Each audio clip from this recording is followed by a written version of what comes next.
반갑습니다. 화홍병원 척추내시경센터장을 맡고 있는 홍영호입니다. 오늘은 진짜 바른 자세를 알려드리는 시간을 가져보도록 하겠습니다. 바른 자세를 이제 세 가지를 이제 말씀드리려고 해요. 그러니까 바로 선 자세, 그리고 바로 앉은 자세, 그리고 바로 누운 자세. 이렇게 세 가지를 어떤 게 바른 자세이고, 그리고 어떤 부분이 안 좋고 좋고 이런 부분들에 대해서 알아보도록 하겠습니다. 먼저 첫 번째는 바로 선 자세가 되겠습니다. 바로 선 자세. 바로 선 자세를 이제 바로 선 자세, 바로 앉은 자세, 바로 누운 자세 이런 것들이 중요한 이유는 이제 그렇게 하지 않았을 때 이제 병이 생기기 때문에 이제 그러는 거겠죠. 병이 생기고 그리고 아파지니까요.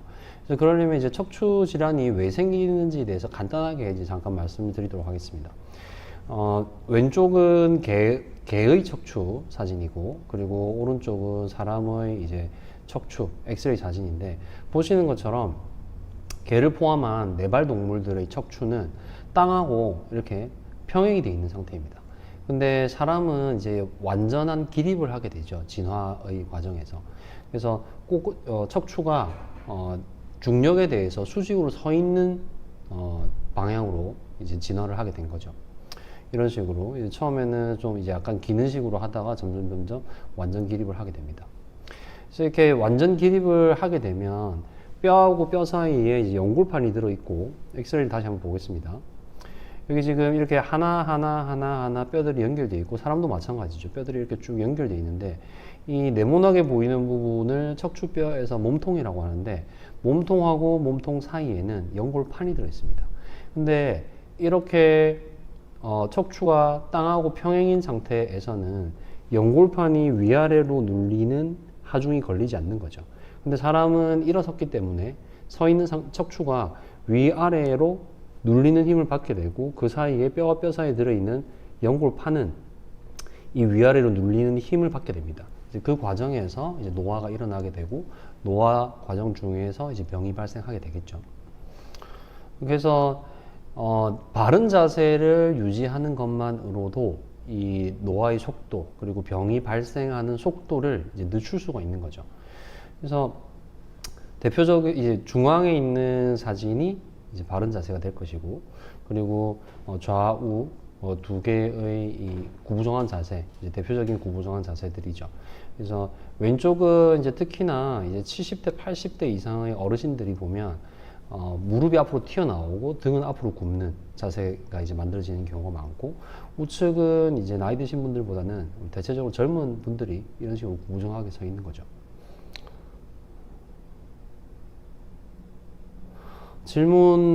벌써 질문 주시는 분들이 계신데, 질문은 나중에 좀 모아서 제가 답변을 해드리도록 하겠습니다. 그래서 어떻게 하면 바로 설 수 있느냐 라는 부분에 대해서 말씀드리도록 하겠습니다. 먼저 이제 제일 왼쪽, 이게 약간 어깨를 풀어주는 식으로 가슴을 좀 펴주고, 좀 힘을 좀 빼는 식으로, 이런 식으로 좀 풀어주시고, 그리고 가슴을 쫙 펴고, 그 다음에 허리를 펴는데 복근도 같이 힘을 좀 줘야 됩니다. 그래서 허리만 쫙 펴는 힘을 주게 되면 뒤로 넘어가게 되고 과신전이라는 게 일어날 수 있거든요. 그래서 복근에도 살짝 긴장을 준다라는 정도로, 그 정도 느낌으로 복근에도 살짝 힘을 주시는 게 좋습니다. 그렇게 이제 좀 편 자세를 만든 다음에, 그리고 천장을 이렇게 보는 거죠.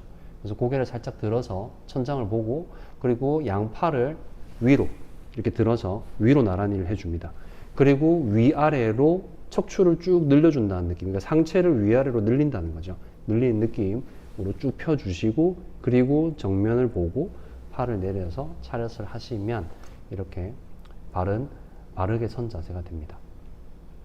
두 번째는 바로 앉기입니다. 바로 앉기. 바로 앉는 자세는 바로 선 자세보다는 조금 더 복잡한 부분이 있는데, 제가 이해하시기 쉽도록 한번 설명을 해보도록 하겠습니다. 많은 분들이, 우리가 뭐 식탁에 앉아서 밥 먹는 시간도 있지만, 대다수의 분들이 이제 책상에 앉아서 업무를 보시는 분들이 많을 겁니다. 저도 이제 수술을 할 때는 계속 서서 수술을 하게 되고, 그리고 이 진료를 보는 동안에는 계속해서 책상에 앉아서 환자분하고 얘기를 하면서 진료를 보게 되겠죠. 그래서 많은 분들이 이제 구부정한 자세로 앉아서 이제 업무를 보시는데 이렇게 꼿꼿한 자세를 만들어야 되는데 이 꼿꼿한 자세를 앉은 상태에서는 어떻게 만들 수 있느냐? 마찬가지입니다. 바로 선 자세 때와 마찬가지로 이제 가슴 풀어주시고 좀 꼿꼿하게 앉는다고 생각하고, 그리고 위로 보시고 위로 나란히 하고 위아래로 쭉 늘려주고, 그리고 정면 보시고 상체 머리 가만히 있는 상태에서 팔만 내려서 차렷을 하시면 바로 앉은 자세가 됩니다. 근데 이렇게 바로 앉은 자세를 만드는 건 이제 어려운 일이 아니죠. 문제는 우리가 업무를 본다는 겁니다. 업무를 보는데 이 사진도 아주 바람직한 것은 아니지만 어쨌든 이 사진을 가지고 한번 설명을 해보도록 하겠습니다. 방금 말씀드린 바로 앉는 방법으로 바로 앉은 다음에 우리는 그 바로 앉은 자세로 업무를 봐야 되죠. 근데 대다수의 분들이 이제 책상에 팔을 올려놓고 업무를 보게 됩니다. 여기서 중요한 거는 팔의 높이거든요. 팔의 높이. 모니터 화면을 보면서 마우스를 이제 조작을 하든지 안 그러면 키보드에 타이핑을 하게 됩니다. 그래서 이 키보드에 타이핑을 할 때 그리고 마우스를 만질 때의 팔 높이가 있죠. 그래서 바른 자세를 만든 다음에 이 팔을 키보드와 마우스를 만지는 정도의 높이를 만들어 보면 보통 본인이 사용하고 있는 책상보다 상당히 높은 높은 높이에서 팔이 위치하게 됩니다. 그래서 사실 꼿꼿하게 앉은 상태에서 책상 높이가 조절이 되는 게 좋습니다.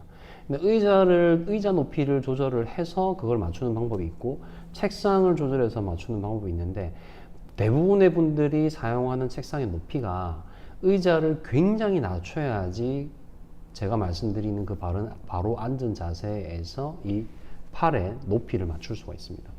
그래서 사실 책상의 높이가 조절이 되면 더 좋겠죠. 요즘에 그런 브랜드들이 몇 개 있습니다. 근데 사실 이제 뭐 회사에서의 책상이라든지 저 같은 경우에도 이제 병원에서의 책상을 제가 뭐 마음대로 바꾼다든지 이런 건 사실 현실적으로 쉬운 문제는 아니죠. 근데 이제 뭐 공부하는 학생이라든지 집에서 이제 공부하는 책상이라든지 그런 것들은 집에서 좀 뭐 그런 책상들을 이제 구매를 한다든지 해서 맞춰줄 수 있겠죠. 그래서 키보드를 사용할 때 그리고 마우스를 사용할 때 이 전환의 높이, 책상에 걸쳐지는 전환의 높이가 꼿꼿한 자세에서 책상하고 높이가 맞아야 된다. 그런 다음에 모니터 높이를 조절을 하시면 이렇게 딱 맞는 자세를 만들 수가 있겠습니다. 그리고 좌측은 엉덩이를 의자에 바짝 끝까지 집어넣은 바른 자세인데, 여기서 이 두 가지 사진의 차이점이 뭐냐면 이 척추와 그리고 이 대퇴골, 그러니까 허벅지 뼈가 이루는 각도가 이 자세에서는 거의 90도가 됩니다. 등은 지금 의자는 일부러 등받이가 있는 의자로 제가 사진을 준비했는데, 등받이에 기대지 않고 이제 복근과 그리고 척추 기립근에 힘을 주고 앞뒤로 딱 잡아주는 상태에서 꼿꼿하게 앉는 게 사실은 더 좋습니다. 근데 이제 하루 종일 그렇게 앉아 있는 건 아니고 잠깐 기대기도 하고 그다음에 일어서서 스트레칭도 좀 하시고 그런 식으로 중간중간에 자세를 바꿔주는 게 굉장히 도움이 되고, 이 사진은 뭘 설명하는 사진이냐면 이 대퇴골과 척추가 이루는 각도가 90도가 되면 허리에 힘을 좀 많이 줘야 됩니다. 그래서 약간 허벅지를 반쯤 엉덩이에 걸터 앉듯이 약간 앞으로 나와서 앉게 되면 보시는 것처럼 허벅지와 척추가 이루는 각도가 조금 더 완만해집니다. 90도보다 더 커지는 거죠. 이렇게 되면 기립근에 힘을 주는 정도를 줄일 수가 있죠. 그 힘을 줄일 수 있다는 말은 꼿꼿한 자세를 유지하는데 좀 힘이 덜 든다는 얘기고, 그만큼 더 긴 시간 동안 꼿꼿한 자세를 유지를 할 수가 있겠죠. 그래서 이런 부분도 있다라고 이해하시면 되고, 사무실 은따님, 서울에서 살기 너무 힘들다고. 그렇죠. 서울 이제 번잡하기도 하고 그다음에 뭐 집값도 비싸고 그런 동네긴 합니다. 다시 슬라이드로 돌아가서 이제 바로 눕기에 대해서 말씀드려 보도록 하겠습니다. 바로 눕기에 대해서 이해를 하려면 일단 먼저 바로 선 자세에서의 이 뒤통수 그리고 뒷목 그리고 등에서의 이 커브에 대해서 좀 이해를 하실 필요가 있습니다. 바로 선 자세, 바로 앉은 자세가 되면 목에 힘이 전혀 들어가지 않습니다.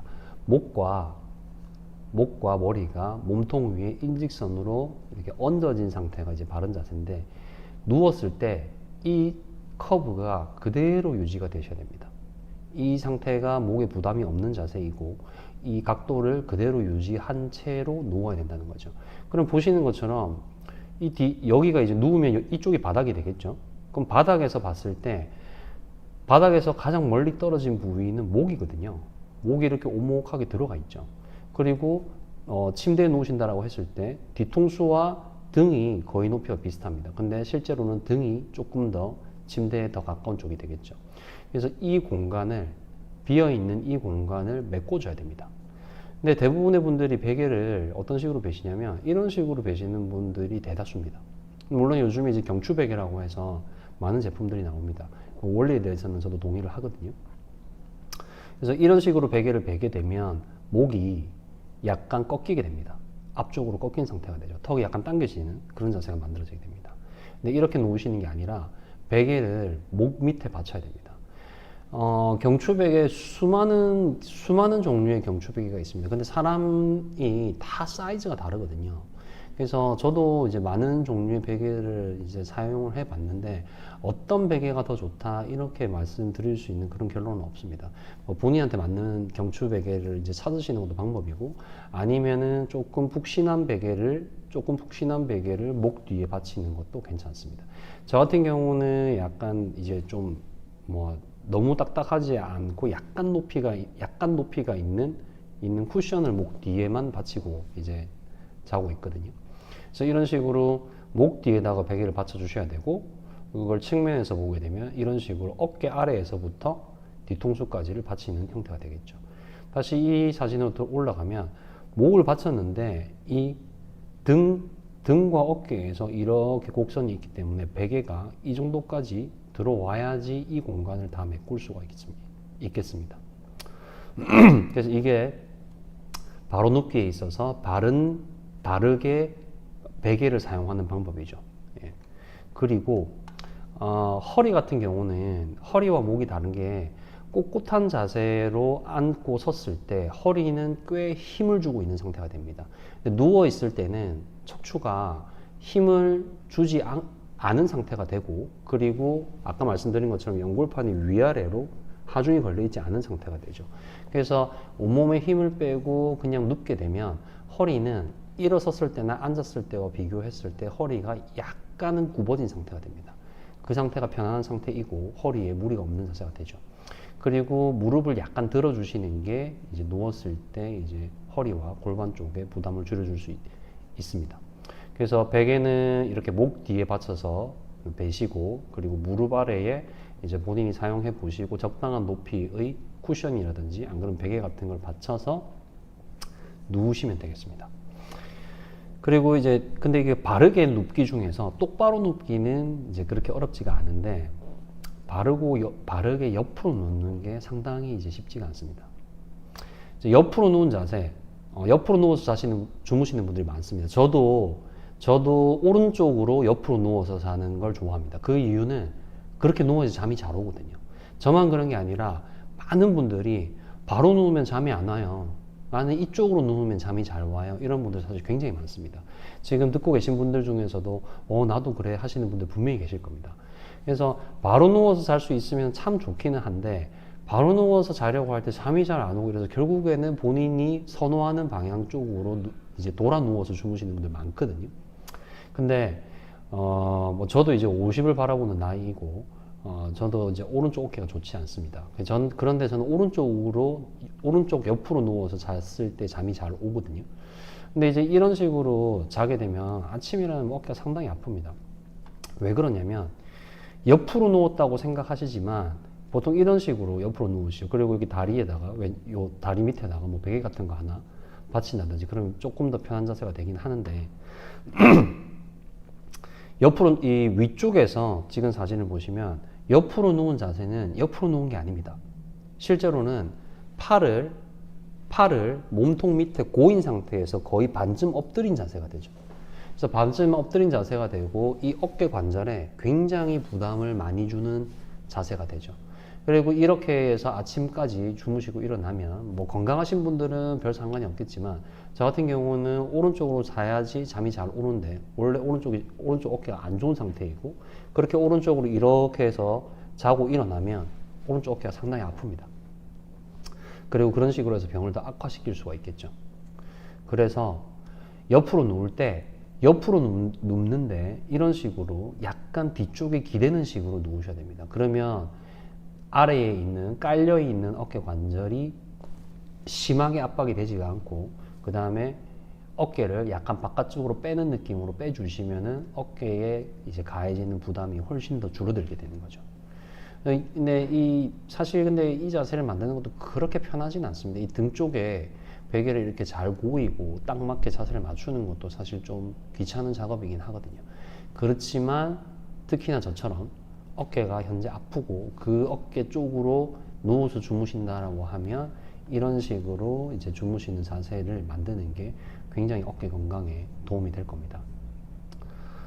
근데 이게 직접적으로 위에서 찍은 걸 위쪽에서 이제 이 옆으로 누웠을 때 이 상체의 각도를 비교한 건데 이런 식으로 누운 쪽으로 해서 더 많이 넘어가게 되죠. 90도로 되는 게 아니라. 그래서 약간 열어주고 약간 뒤쪽에 기대는 식으로 옆으로 누우시면 훨씬 더 관절 건강을 지키실 수가 있겠습니다. 바른 자세에 대해서는 이제 어느 정도 설명을 드렸고 이 자세를 바르게 만든다는 건 결국에는 이 자세 때문에 생기는 병들을 예방하자는 취지겠죠. 그래서 우리가 환자분들을 치료하는 수술에 있어서 어떤 식으로 그런 정상 조직을 손상시키지 않아서 척추 건강을 더 지키는지 그런 내용에 대해서 조금 더 잠시 뒤에 또 설명을 드리도록 하겠습니다. 질문을 조금 답변을 드리도록 하겠습니다.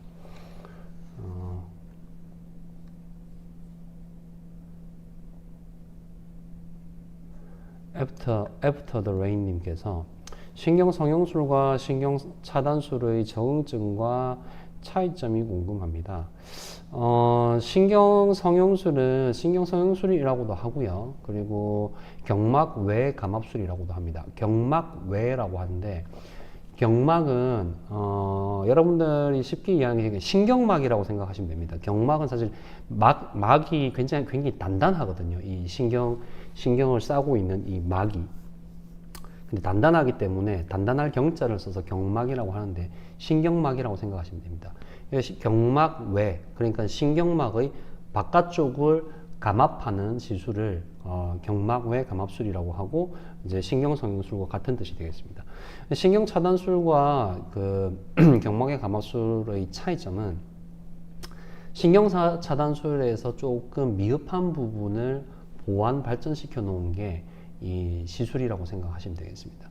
신경차단술은 주사바늘을 척추 근처에 갖다 놔서 약물을 주입하게 되고 그러면 이 약물이 퍼져서 신경에 들어가게 되고 그렇게 해서 신경에 있는 염증과 부종 등을 가라앉혀서 증세를 호전시키는 치료죠.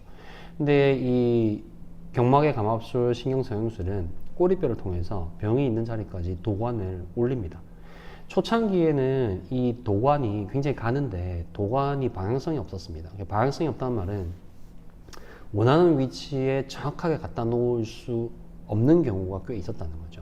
근데 이게 발전을 해서 지금 현재 사용하는 시술용 이제 카테터라고 하죠. 도관은 이 방향을 줄 수가 있습니다. 그래서 원하는 대로 이렇게 긴 관인데 가늘고 긴 관인데 이 시술을 시행하는 주치의가 원하는 방향대로 이렇게 도관을 움직일 수가 있습니다. 그래서 원하는 위치에 도관을 정확하게 갖다 놓을 수 있고 그렇게 해서 병변이 있는 부위에 약물을 더 정확하게 이제 주입을 할 수 있죠. 그래서 이제 이런 효과적인 측면에서 신경차단술과 신경성형술이 효과 차이가 어느 정도 나기는 합니다. 적응증은 크게 다르지 않습니다. 그러니까 뭐 수술해야 되시는 분들 수술을 받아야 된다. 라는 설명을 들으신 분께서 수술 안 받고 싶으실 수 있죠. 특별히 위험한 경우가 아니라고 하면 신경차단술 받을 수 있고 그리고 신경성형술도 받으실 수 있습니다.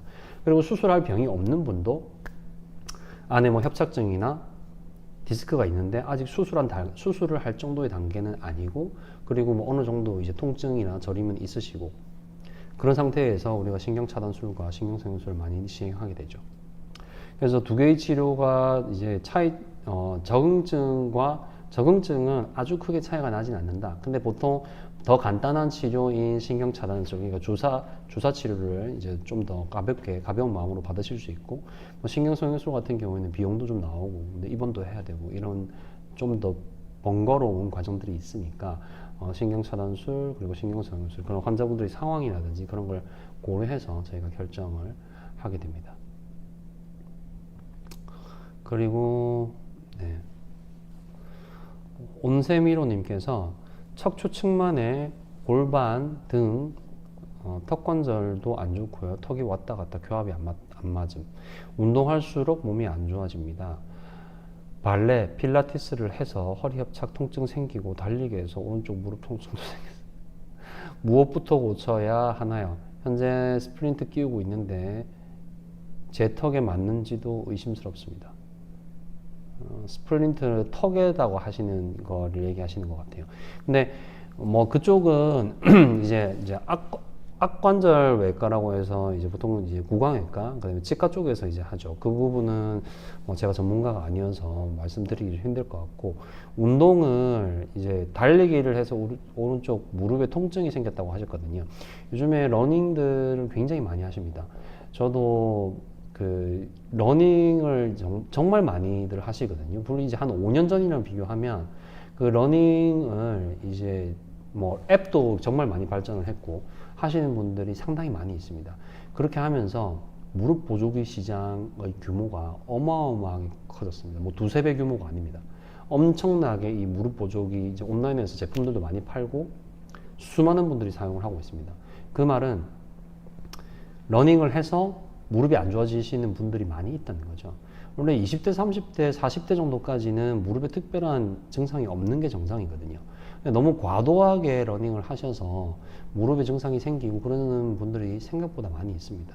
근데 운동을 하다 어떤 운동이든 다 마찬가지지만 운동을 하다가 통증이 생긴다라고 하면 그 운동을 피해야 됩니다. 일단 첫 번째로 달리기를 해서 무릎 통증이 생겼다면 달리기를 좀 쉬셔야 되고, 그리고 발레 필라테스를 해서 허리 협착증을 진단받으신 건지는 잘 모르겠는데요. 허리 통증이 생겼다라고 하면 마찬가지로 그 운동도 좀 지양해야 됩니다. 근데 발레나 필라테스 같은 경우에 물론 전신 운동이고 이제 좋은 부분들도 굉장히 많이 있지만 좀 과도한 자세들도 많이 있습니다. 그래서 몸에 무리가 되는 자세를 이제 억지로 하다가 다치시는 분들이 많고, 근데 그건 뭐 발레나 필라테스뿐만 아니라 웨이트 트레이닝도 그렇고, 그리고 요가 뭐 어떤 종류의 운동이든지 간에 운동을 하다가 다치시는 분들이 많습니다. 저는 새벽에 이제 웨이트 트레이닝을 하고 있습니다. 출근하기 전에 이제 그 헬스장에 가서 운동을 하고 출근을 하는데 저도 가끔씩 다칩니다. 그러면서 또 맞다, 내가 좀 전에 다치는 그 순간에 복근의 힘을 좀 적게 주고 있었어.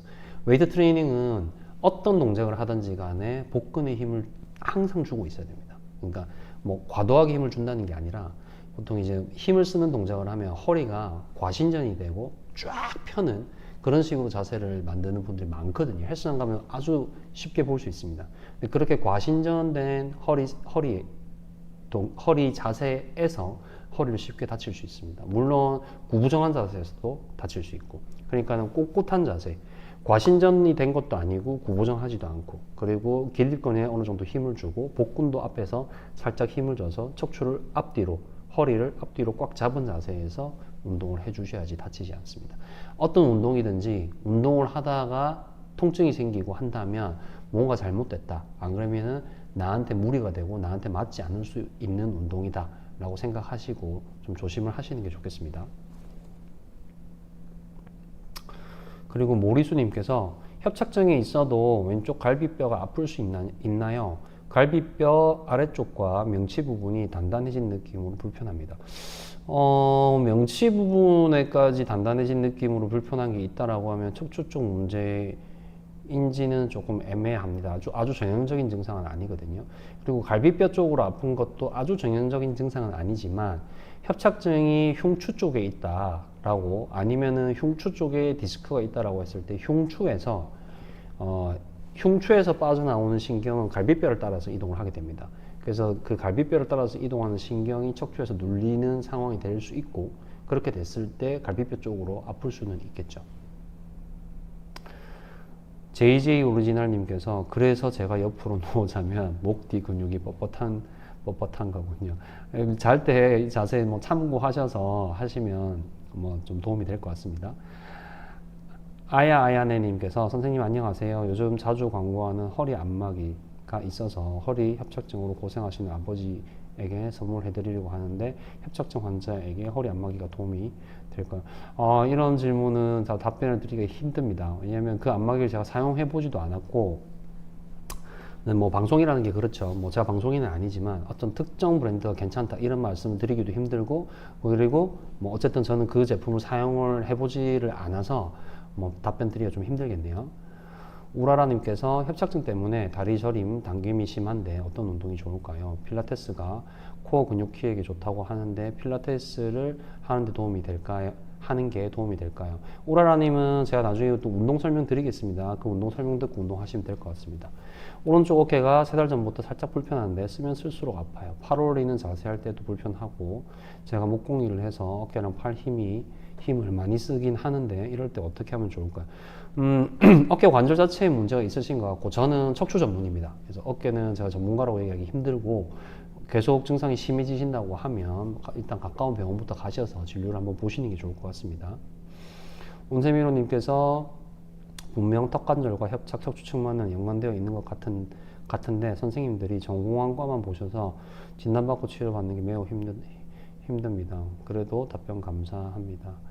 그렇죠. 이제 얼라이먼트라는 게 있습니다. 그러니까 척추가 휘어지고 이렇게 했을 때 골반이 틀어지고, 그다음에 척추가 같이 휘어지고, 그러면 밑에서 휘어지면 위쪽도 같이 휘어지게 됩니다. 어디가 먼저인지는 알 수 없는데, 그러면은 이제 목도 이렇게 우리가 사경이라고 하죠. 약간 목이 틀어진 거. 그렇게 된 상태가 되면은 턱관절에도 영향은 줄 수도 있을 것 같다고 생각이 들긴 합니다. 그리고 드레스업다운님께서 평소 독서를 하다 보면 자연스럽게 저도 모르게 거북목 자세가 되는 것을 인지하게 됩니다. 그러면 다시 바른 자세로 책 읽는데 또 시간이 지나면 목이 앞으로 나오는데 거북목을 예방하면서 독서를 하는 좋은 방법은 뭐가 있을까요? 딱 책을 읽는 그 순간만을 생각하신다라고 하면 좀 그런 뭐 제가 어떤 제품이다라고는 말씀 못 드리지만 여러 종류가 있거든요. 여기 턱을 약간 이렇게 들어주면서 목을 잡아주는 제품이 있습니다. 그런 부분, 뭐 저는 그거 사용해보지 않았는데 제품을 보면서 뭐 괜찮은 아이디어 같은데 라고 생각은 했었습니다. 그런 게 좀 도움이 될 수도 있을 것 같고, 근데 일상생활을 할 때 늘 자세가 계속 안 좋아집니다. 우리는 계속 그걸 인지를 하고 또 바른 자세를 만들고 또 집중하다 보면 또 자세가 흐트러지죠. 그래서 또 다시 한번 자세를 바로 잡아주고, 그래서 제가 아까 말씀드린 바로 선 자세, 바로 앉은 자세가 중요한 게, 특히나 이제 바로 앉은 자세, 앉아 있다가 구부정해집니다. 구부정해지면 가슴 한번 펴주시고, 그리고 위로 보고 위로 나란히 한 다음에 쭉 늘려주고, 그리고 정면 보신 다음에 팔을 내려서 차렷을 하면 바른 자세가 되죠. 이걸 습관을 들이는 게 굉장히 도움이 많이 됩니다. 그러니까 습관적으로 하는 거죠. 앉아 있을 때. 그런 게 도움이 되실 수 있을 것 같습니다. 우주나무님께서 바른 자세로 설 때 구부정한 목을 바르게 하면 되는데, 궁금한 것은 거북목을 바르게 하면 척추에도 분명히 영향을 미치는 걸로 아는데 거북목만 바르게 하면 척추는 다 바르게 되는 것인지, 아니면 숨은 키를 찾기 위해 거북목뿐만 아니라 척추도 운동해줘야지 궁금해요. 바른 자세라 해도 눈에 보이지 않게 척추가 약간 바르지 못하거나 할 수 있는지도 궁금합니다. 스스로 잘 모를 수도 있습니다. 특히나 측만증이 있으신 분들 같은 경우는 스스로 인지를 할 수도 있는데 못하는 경우도 많습니다. 근데 측만증은 사실 의식적으로 그 틀어진 거를 이제 바로 이제 잡을 수 있는 건 아니거든요. 왜냐하면 휘어진 채로 밸런스가 맞춰져 있는 거여서. 근데 어찌됐든 우리는 이 현재 상태에서 꼿꼿한 자세를 만들어야 되는 건데, 거북목을 바로 한다라는 거는 잘못된 개념입니다. 바른 자세를 한다는 거는 목을 펴는 게 아닙니다. 허리를 펴는 겁니다. 허리 기립근에 힘을 주고 허리를 핀 다음에 복근에 살짝 힘을 주고 앞뒤로 잡으라고 제가 말씀드렸죠. 허리를 펴면요, 상체가 같이 펴지고 목은 같이 펴지게 됩니다. 그러면 거북목은 자연스럽게 거북목이 아닌 정상목으로 되는 거거든요. 그래서 거북목을 이렇게 구부정한 걸 목을 피겠다 이렇게 생각하시는 게 아니라 내가 구부정하면 허리를 피셔야 됩니다. 허리를 피셔야지 목도 같이 펴지는 거죠. 그래서 허리가 밑에서 바로 커브를 잡아주고 그리고 상체 그 위에 목, 머리가 일직선으로 얹어지는 바른 자세를 만드는 거죠. 그래서 거북목을 바르게 하면 척추가 바르게 된다. 이거는 아니란 얘기죠. 운동은 조금 이따 설명드리도록 하겠습니다. 마사지기가 허리 통증에 도움이 될 수는 있을까요? 마사지기는 잘 모르겠습니다. 근데 우리가 병원에서 마사지를 받죠. 그러니까 도수치료가 일종의 마사지라고 보실 수 있는데 근육을 풀어주는 거는 허리 통증에 도움이 될 수 있습니다. 근데 마사지기가 그걸 얼마나 잘 해줄 수 있다 이런 거에 대해서는 제가 말씀드리기가 그렇고, 그리고 마사지기를 너무 강하게 사용하시게 됐을 때 사용자가 만약에 초고령이다, 80이 넘고 90이 넘으신 분이 마사지기를 굉장히 강한 강도로 쓰게 되면 허리를 다치실 수 있습니다. 그 부분도 조심하셔야 됩니다. 불행한 바나나님께서 질문 하나만 하겠습니다. 평소 자세나 생활 습관이 골반 비대칭에 어떤 영향을 미칠 수 있을까요? 다리 길이 차이나 척추 측만증 같은 신체 구조 문제도 골반 비대칭에 보면 굉장히 방대한 내용이어서 지금 방송에서 설명드리기 힘들고, 근데 너무 한쪽으로만 사용을 많이 한다라고 하면은 비대칭은 올 수 있습니다. 그건 맞는 얘기입니다. 자, 다시 슬라이드로 돌아가 보겠습니다. 제가 아까 말씀드리기를 이런 바른 자세를 하는 이유가 척추 건강을 지키기 위한 건데, 어쩔 수 없이 병이 생겨서 수술을 받으시는 분들이 많이 있습니다. 그러면 이 수술을 받게 된다라고 했을 때 왜 척추 내시경으로 수술을 받아야 되느냐에 대한 얘기인데, 지금 보시면 척추 내시경에 대해서 말씀드리지만 척추 수술뿐만 아니라 모든 치료들의 발전 방향은 인체의 정상 구조물의 손상을 최소화하는 방향으로 발전을 하고 있습니다. 그래서 정상 조직은 거의 손상을 시키지 않고 병만 딱 제거를 하고 싶다는 거죠. 그래서 척추 수술에서는 척추 내시경이 그 역할을 하고 있는데, 그 중에서도 이제 양방위 내시경이 최근에 급속도로 발전을 하고 있습니다. 장점을 보시면 근육 손상이 거의 없다. 여기 보시면 이게 좌측이 수술 전, 우측이 수술 후인데, 요 부분이 이제 눌려 있는 이제 신경인데, 수술 후에 이렇게 신경이 넓어진 걸 볼 수 있죠. 뒤쪽에 있는 이 까만 부분이 근육입니다. 근육이 거의 색깔 변화 없이, 거의 손상이 없이 병만 딱 넓혀진 거죠. 협착증만. 이게 수술 후 상처가 되겠습니다. 1cm가 조금 안 되는 흉터가 이렇게 2개가 생기게 됩니다. 수술이랑 관련된 거는 수술이 아니라 위내시경이라든지 이런 쪽도 마찬가지지만, 사람은 눈으로 뭔가를 보고 일을 하게 됩니다. 수술도 마찬가지로 사람의 눈으로 병을 보고 그걸 이제 잘못된 부분을 고치는 거겠죠. 그래서 이 수술의 발전에 있어서 시야를 확보하는 게 굉장히 중요합니다. 처음에는 맨눈으로 수술을 했겠죠. 그리고 돋보기 같은 걸 사용하게 됩니다. 돋보기는 이제 루페라고 하는, 지금도 이제 그 정도로 충분할 경우에는 루페만 끼고도 수술을 하는 경우가 되게 많습니다. 그리고 이게 더 발전을 해서 이제 미세현미경이라는 게 나왔죠. 미세현미경이 처음 나온 지도 이제 꽤 오래 수십 년이 됐습니다. 그리고 이제 내시경이 나오게 되는데, 내시경이 미세현미경보다, 물론 내시경은 내시경이 가지는 그런 최소 침습의 장점이 있지만 한동안은 미세현미경이랑 비교했을 때 시야가 더 좋지는 않았었습니다. 근데 이제는 광학 기술이 워낙 발전을, 렌즈 기술 이런 것들이 너무 발전을 많이 해서 내시경의 시야가 미세현미경의 시야보다 더 깨끗하고 더 자세합니다. 지금 보시면 이거 협착증 수술하고 제일 마지막에 이제 신경을 촬영한 것인데, 정말로 가느다란, 정말 실핏줄까지, 말 그대로 진짜 실핏줄이라고 하지만 실보다도, 그리고 머리카락보다도 훨씬 더 가는 혈관들입니다. 이런 혈관들이 너무 세세하게 보입니다. 이렇게 이제 금색으로 보이는 것들은 지방세포거든요. 신경의 위쪽에는, 신경의 뒤쪽에는 지방이 덮여 있습니다. 또 한 번의 완충작용, 보호작용을 해주기 위해서 지방이 덮여 있는데, 이렇게 자세하게 보면서 수술을 할 수 있는 거죠. 그래서 기존 수술과 양방향 내시경을 비교했을 때 기존 수술은 절개도 좀 크고 양방향 내시경은 절개라기보다는 거의 구멍을 뚫고 수술한다고 생각하시면 됩니다. 기존 수술은 근육 손상이 어느 정도 있고 그다음에 출혈도 어느 정도 있습니다. 근데 양방향 내시경은 근육 손상이 거의 없고 출혈도 거의 없고 입원 기간도 이제 기존 수술 같은 경우에는 이제 일주일 길면 2주일까지도 걸리는데 양방향 내시경 수술 같은 경우에는 보통 2~3일이면 퇴원을 하게 되죠. 이건 제가 이제 협착증 수술하는 건데 이제 비정상적으로 자라있는 뼈를 이제 드릴로 갈아내고 비정상적으로 두꺼워져 있는 황색 인대를 제거를 해줍니다. 그래서 신경의 좌측 끝이고 그리고 신경의 우측 끝을 이제 넓혀주는 거죠. 이건 지금 환자분이 엎드려 있는 거거든요. 이거 이쪽이 오른쪽입니다. 머리, 다리,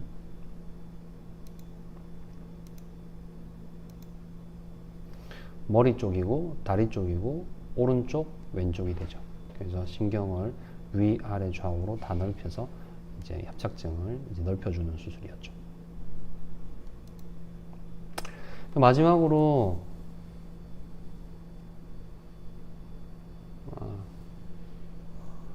그리고 질문이 하나 더 들어왔는데 요 질문 답변 드리고 운동 설명하고 마치도록 하겠습니다. 한쪽 팔을 들어 올릴 때 뭔가 아프지는 않은데 불편하다.